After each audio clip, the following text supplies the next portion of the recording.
Bonjour à tous, c'est Grégoire, j'espère que vous avez la forme, que vos projets avancent bien et que le cash flow rentre généreusement. Aujourd'hui, une nouvelle vidéo, on va parler de comment ne pas payer d'impôts sur les revenus locatifs. Donc si c'est pas encore fait, je t'invite à cliquer sur le bouton s'abonner en dessous de cette vidéo et de cliquer sur la petite cloche pour être prévenu de toutes mes prochaines vidéos. Mets-moi un pouce bleu aussi pour me soutenir sur cette chaîne. Alors pour pas payer d'impôts sur nos revenus locatifs, le truc le plus puissant que nous disposons, nous, en tant qu'investisseurs, c'est les travaux. Les travaux permettent de déduire fiscalement pas mal de choses et sur la fiscalité. Et c'est le moyen le plus puissant, le plus intéressant qu'on ait pour ne pas payer d'impôts sur les impôts sur les revenus locatifs. Donc, pour rappel, en France, il y a 4 types de fiscalité. Il y a le micro-foncier, il y a le nu au réel, il y a le micro BIC avec le fameux abattement de 50%, et tu as le meublé au réel. Le micro foncier, donc avec l'abattement de 15 000 euros, avec le plafond de 15 000 euros et l'abattement de 30%, ne te permet pas de gommer ta fiscalité. Donc ça, déjà, on le met de côté. Le micro BIC, donc au meublé avec l'abattement de 50%, pareil.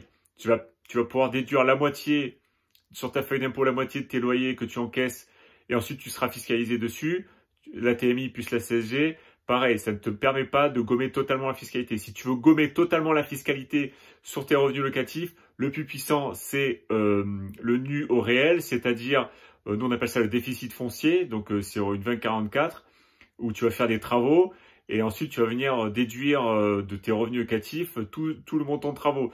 Ce que je reproche un peu au nu, au réel, c'est que le déficit s'épuise assez vite et qu'il y a une espèce de course en avant aux travaux. Donc racheter des biens assez régulièrement, faire des travaux pour creuser ce déficit le plus possible, pour pas voir arriver la fiscalité, parce que il y a ce qu'on appelle un phénomène de cash squeeze qui est bien connu, c'est-à-dire qu'au bout d'un moment, tu vas acheter 1, 2, 3 appartements, tu vas faire des travaux, tu vas arrêter.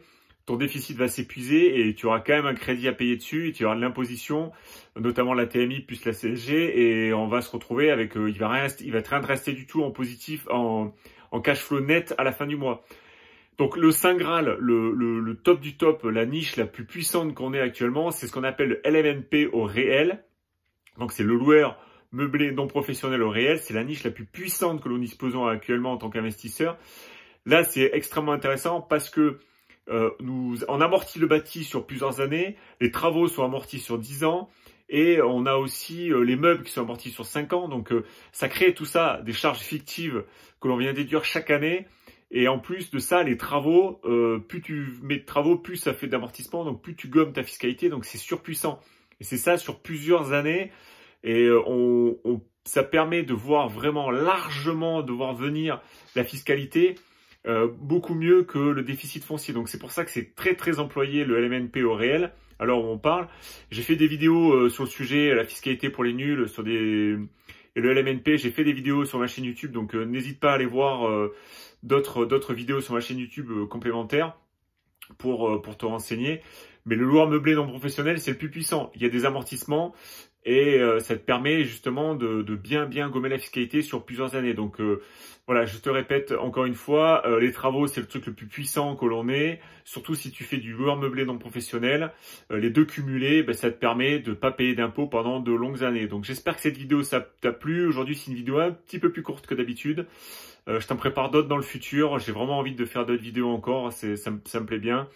Donc n'hésite pas à t'abonner, clique sur la petite cloche, mets-moi un pouce, dis-moi dans les commentaires ce que tu utilises comme stratégie fiscale pour gommer ton imposition. Et puis je te dis à très vite pour de prochaines vidéos. Bon cash flow, à bientôt, ciao ciao.